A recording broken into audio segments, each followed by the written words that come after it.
성도 여러분 안녕하십니까? 오늘도 아침 예배에 찾아오신 모든 성도님들을 진심으로 환영합니다. 혹시 교회에서 봉사를 너무 열심히 하다가 지치신 분들이 계시다면 오늘 말씀을 꼭 들어보시길 바랍니다. 2000년 전 예수께서 마르다와 마리아에게 해주셨던 말씀처럼 이 시대를 살아가는 모든 성도들이 다시 소망을 얻고 더 힘있는 봉사와 섬김으로 나아가게 되시길 간절히 바랍니다. 이제 기도하겠습니다. 하늘에 계신 아버지, 어두움에서 저희를 불러주시고 참된 진리의 말씀으로 인도해 주셔서 감사드립니다. 주님, 말씀을 놓치고 봉사하고 헌신하다가 넘어져서 하나님의 뜻을 잃어버리고 힘들어서 고민 가운데 빠져있는 성도들이 있다면 오늘 말씀이 위로가 되고 소망이 될 수 있도록 도와주시옵시고, 딱딱해진 마음이 있다면 부드럽게 하여 주시옵소서. 간절한 마음으로 우리의 마음 문을 두드리시는 예수님의 음성을 거절하지 않도록 성령께서 다시 한번 우리 속에 역사하여 주시옵소서. 예수님의 이름으로 기도드립니다. 아멘. 오늘 저희가 함께 묵상할 제목은 이 좋은 편을 택하라입니다. 이제 목사님께서 교제를 통해서 권면의 말씀을 전해주시겠습니다. 성도 여러분 안녕하십니까? 오늘은 마리아인가 마르다인가 하는 문제를 좀 살펴보려고 합니다. 여러분들은 이 성경 이야기를 잘 아시죠? 베다니에 마르다, 마리아 그리고 나사로 3남매가 살고 있었습니다. 예수께서 이 베다니에 있는 그들의 집에 가셔서 쉬셨습니다. 언니 마르다는 헌신적이었습니다. 음식을 잘 준비하고 대접하기를 좋아했습니다. 동생 마리아는 예수님 곁에 앉아 말씀 듣기를 좋아했습니다.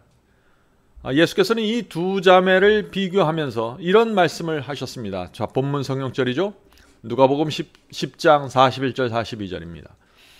주께서 대답하여 가로사대 마르다야 마르다야 내가 많은 일로 염려하고 근심하나 그러나 몇 가지만 하든지 혹 한 가지만이라도 족하니라.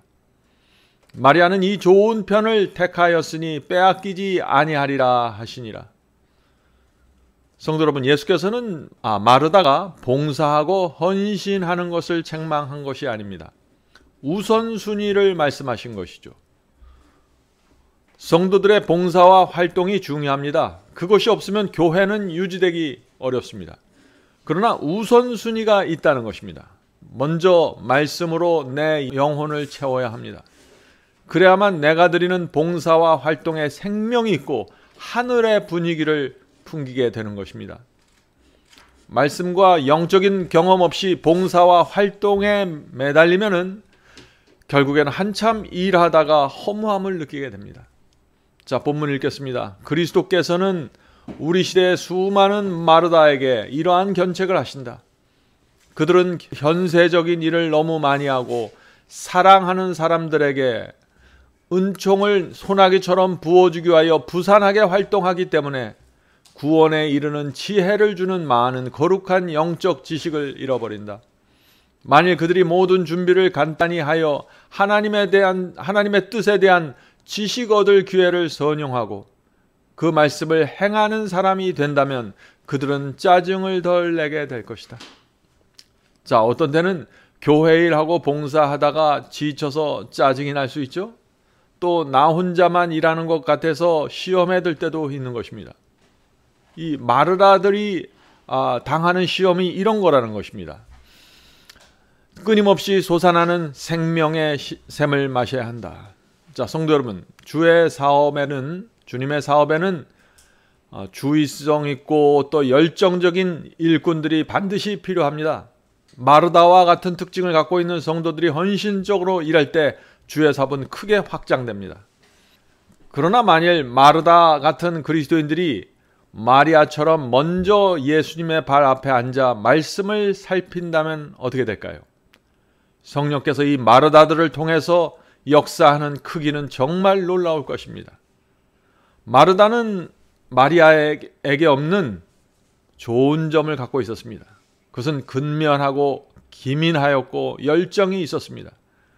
만약 이런 기질이 하나님의 말씀과 성령의 은혜로 변화된다면 어떻게 될까요? 이 마르다의 헌신은 교회를 위하여 크게 사용될 것입니다. 많은 사람들이 감동받게 될 것입니다. 하나님께서 이 마르다와 같은 성도들을 놀라운 방법으로 사용하실 것입니다.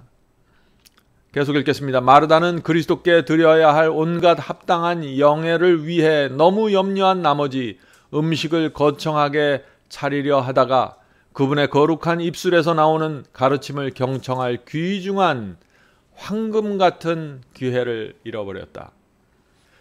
성도 여러분, 이 마르다는 선한 의도를 갖고 봉사하고 활동했습니다. 그런데 두 가지를 놓친 것입니다. 첫째는 무엇보다도 말씀이 우선이라는 사실을 놓쳤죠. 둘째는 일할 때, 봉사할 때 절제와 균형이 필요하다는 사실을 놓친 것입니다. 상황마다 적절한 선이 있는데 그 선을 넘은 것입니다. 계속해서 읽겠습니다. 마리아는 한 말씀도 놓치지 않게 하여 예수님의 발 아래 앉았다. 그녀는 이 일을 가장 중요한 일로 간주했다. 그것을 본 마르다는 심기가 불편했다. 그녀는 자신이 혼자 일하는데도 불구하고 마리아가 이 책임을 회피하고 있는 것을 주님께서 왜 아무렇지도 않게 여기시는지 주 예수께 물었다. 예수님께서는 마르다에게 마리아는 좋은 편을 택하였으니 빼앗기지 아니하리라 라고 말씀하셨다. 무엇이 좋은 편인가?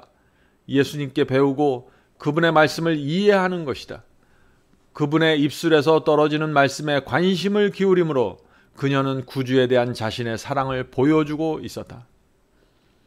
성도 여러분, 예수께서는 이 삼남매 집에 자주 오지 못하셨을 것입니다. 예수님의 마음은 예수께서 이 머무시는 동안 이 삼남매가, 이 사랑하는 세 남매가 말씀에 집중하길 원하셨던 것입니다. 그래서 마리아는 좋은 편을 택했다고 한 것입니다. 교회에는 마르다가 있고 마리아가 있습니다.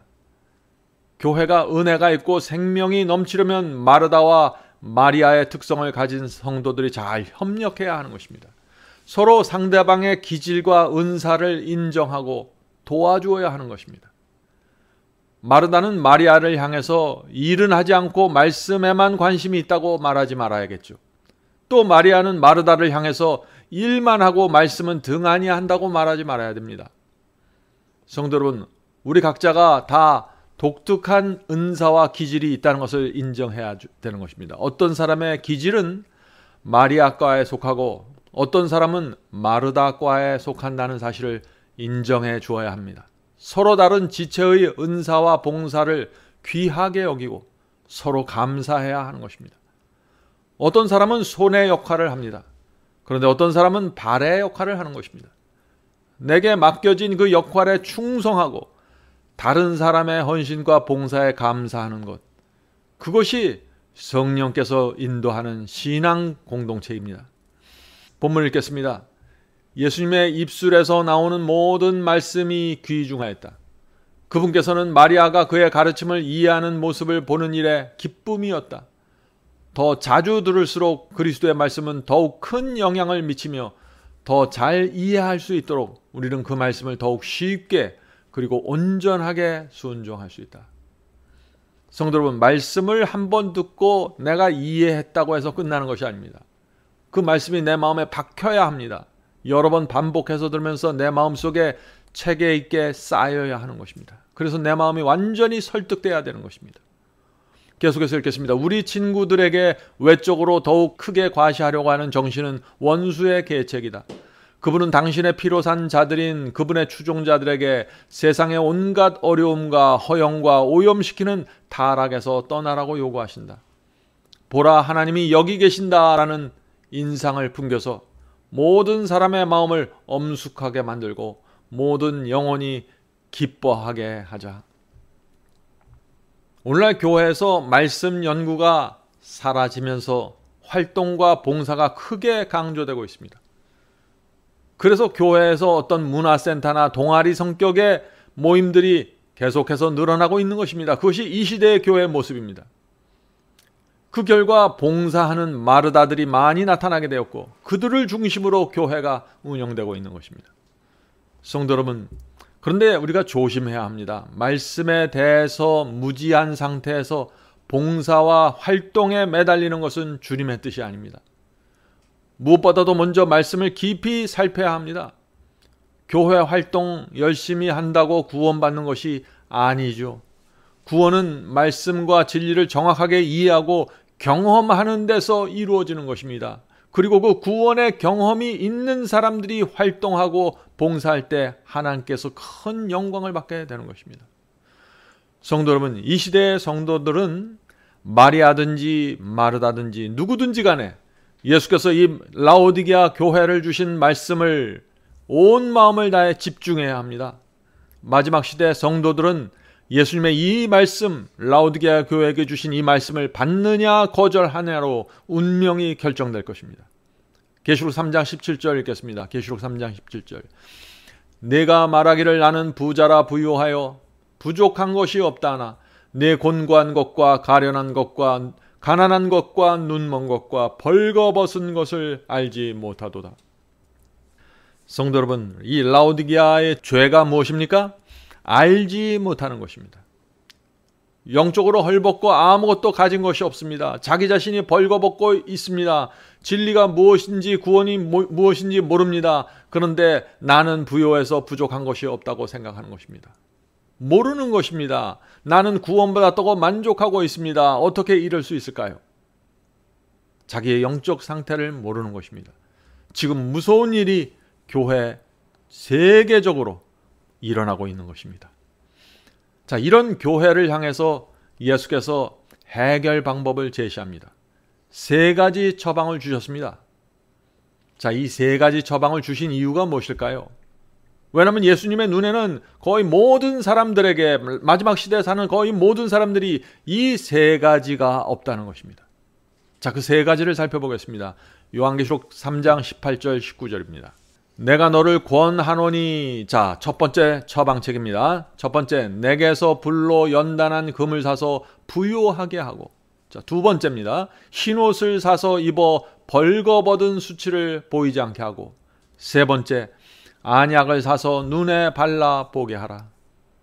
자, 예수께서 이 세 가지를 사야만 한다고 말씀하셨습니다. 자, 첫 번째가 무엇인가요? 불로 연단한 금입니다. 불은 시련의 불입니다.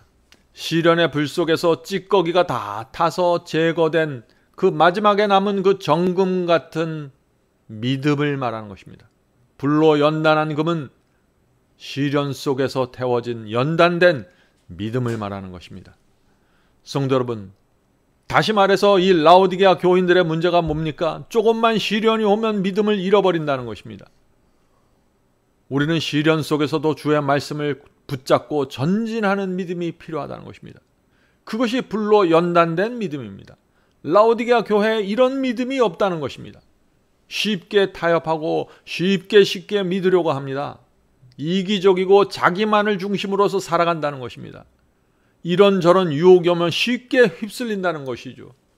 성도 여러분, 어떤 상황에서도 주의 말씀을 굳게 붙잡고 전진하는 믿음이 필요합니다. 불로 연단한 금이란 말씀 위에 확고하게 세워져 있는 믿음을 뜻합니다. 시련의 태풍에서 진리를 붙잡고 있는 믿음, 이런 믿음을 가져야만 라오디게아 교회에서 그 영적 죽음에서 벗어날 수 있다는 것입니다. 자, 두 번째, 예수께서 제시하신 두 번째 처방입니다. 흰옷을 사서 입으라고 하셨습니다. 흰옷이 무엇입니까? 그리스도의 의의 옷입니다. 믿음으로 의롭게 되는 경험이 흰옷입니다. 오늘날 기독교에서 가장 혼돈스러운 것이 바로 이 흰옷에 대한 가르침입니다. 많은 교회에서 믿기만 하면 흰옷이 입혀진다고 말합니다. 또 어떤 분들은 은혜가 죄를 덮어주기 때문에 내가 어떻게 살든지 흰옷이 벗겨지지 않는다고 생각하죠. 이런 가르침들이 교회를 뒤덮고 있기 때문에 하나님의 심판을 부인하는 사람들조차 점점 늘어나고 있는 것입니다. 그들은 이런 식으로 생각하는 것입니다. 어차피 은혜로 구원받는데 왜 심판이 필요합니까? 어차피 우리가 죄를 이길 수 없고 순종할 수 없는데, 은혜로 구원받을 수밖에 없는데 왜 심판이 필요합니까? 라고 말하는 것입니다.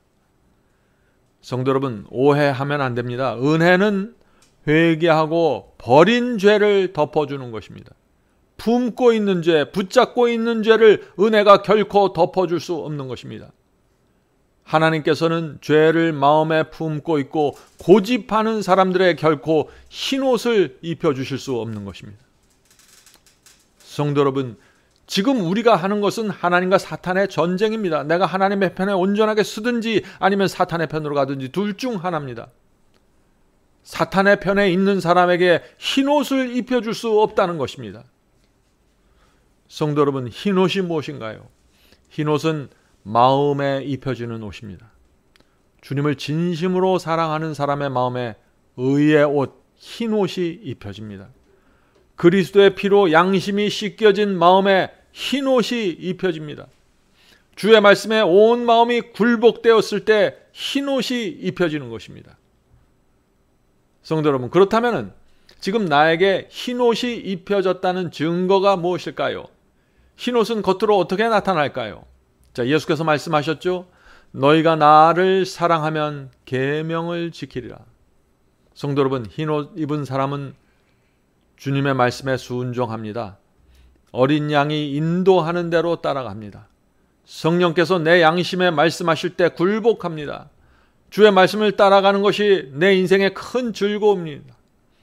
양심이 너무나 불편하기 때문에 넓은 길은 도무지 갈 수 없습니다.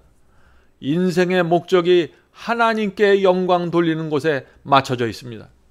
이런 성도들 마음에 흰옷이 입혀져 있는 것입니다. 자, 세 번째입니다. 주께서 주신 세 번째 처방책, 눈에 안약을 바르라고 했습니다. 안약이 무엇입니까? 그것은 영적 분별력입니다. 말씀을 들으면 그것이 진리인지 거짓인지 분별할 줄 알아야 됩니다.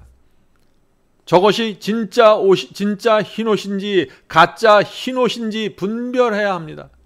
기적과 초자연적인 현상이 어디로부터 왔는지, 하늘로부터 왔는지, 지옥에서 왔는지 분별해야 합니다. 자, 이 모든 분별이 어떻게 이루어질 수 있을까요? 성경 말씀을 통해서 분별할 수 있어야 되는 것입니다.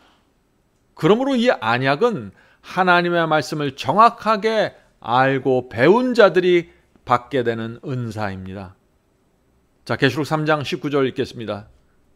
물은 내가 사랑하는 자를 책망하여 징계하노니 그러므로 네가 열심을 내라 회개하라. 성도 여러분, 열심을 내서 회개해야 합니다. 그래야만 우리가 앞에서 살펴본 이 세 가지를 받게 되는 것입니다. 주께서 주시는 이 세 가지 처방책을 받는 조건이 있는데 그것은 참된 회개입니다. 회개가 있어야만 라오디게아 교회의 영적 죽음에서 벗어날 수 있는 것입니다. 성도 여러분, 우리 모두 회개한 마르다가 되십시다. 말씀과 열정이 있는 마르다가 되십시다. 불로 연단한 금, 흰옷, 눈에 안약을 바른 마르다가 되어야 합니다. 하나님께서 그런 성도들을 모으셔서 마지막 시대 하나님의 군대로 삼으실 것입니다. 오늘 말씀을 생각하면서 정말 우리가 라오디게아 교회에서 어떻게 빠져나갈 수 있는지 고민하는 시간이 되길 바랍니다. 이제 기도하겠습니다. 하늘에 계신 저희들의 아버지, 저희가 오랜 세월 동안 교회를 다녔고 활동을 했고 봉사를 했습니다. 그러나 너무나 많은 경우에 말씀을 놓친 채 살아왔습니다. 진리가 무엇인지 모른 채 봉사했습니다. 주여, 지나간 저희의 죄를 용서하시고 이제 참된 회개의 경험이 무엇인지 저에게 알려주시옵소서. 주께서 라오디게아 교회에게 주신 그 불로 연단한 그 금과 시련 속에서 연단된 그 믿음을 받게 해 주시옵소서. 또 그리스도의 의의 옷, 흰옷이 무엇인지 알게 하시고 그 옷을 입을 수 있도록 도와주시옵소서. 또 눈에 안약을 발라서 기독교에 존재하는 수많은 미혹들을 저희가 볼 수 있도록 도와주시옵소서. 하늘에 계신 아버지, 오랜 세월 동안 저희가 주님을 믿었습니다. 그러나 참된 믿음으로 의롭게 되는 이 경험을 몰라서 마음이 허전하고 공허한 영혼들이 있습니다. 주여, 성령을 통해서 오늘 찾아주셔서 무엇이 부족하고 내가 어디서 헐벗어 있는지 알려주시옵소서. 오늘 기도하는 성도들에게 성령께서 함께 하시고 그들의 인생을 인도해 주시고 하늘 가는 길 주님 손잡고 외롭지 않게 갈 수 있도록 지켜주시옵소서. 예수님의 이름으로 간절하게 기도드립니다. 아멘.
주님